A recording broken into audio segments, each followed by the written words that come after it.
لك اختار لي مدرب عرف كيف يوظف اللاعبين في المنتخبات، في المنتخب نفسه. وبكل صراحة هناك عدة مدربين يعني أبانوا عن مستوى لائق جدا، ولكن المتميزين أكيد بينهم اثنين هم اللي وصلوا للنهاية. أخص بالذكر طارق سكيتيوي وجمال سلامي. لماذا؟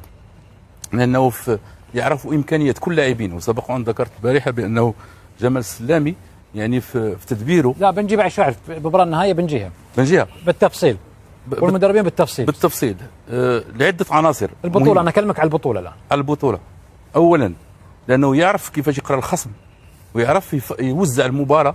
نعم. يعني في مراحل، ويعرف أي وقت يمكن يعمل تغييرات حسب قراءته للاعب، لأن المدرب ما كيكتفيش يعني بإعطاء أدوار الدفاعية والهجومية لكل لاعب حسب مركزه، ولكن له دور أساسي كذلك في إدارته للمباراة، لأنه كل مباراة تختلف عن الأخرى.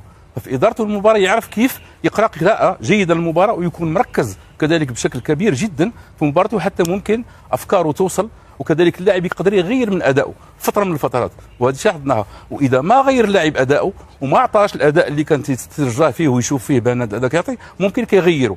وممكن تغيير مش اللاعب، كذلك لاعب بعض الأحيان تغيير مراكز لاعب في مركز آخر ممكن يعطي فيه أكثر حسب الخصم وحسب إمكانية اللاعبين. وأظن بأنه طارق سكيتيوي نجح يعني في توظيفه للاعبين، وكذلك في إعطائه وفي تواصله مع اللاعبين، لأنه هناك عنصر ثقة أولا، والعنصر بأنه خطابه يوصل بسرعة ويفهمه اللاعب بسرعة ويؤدي داخل الملعب.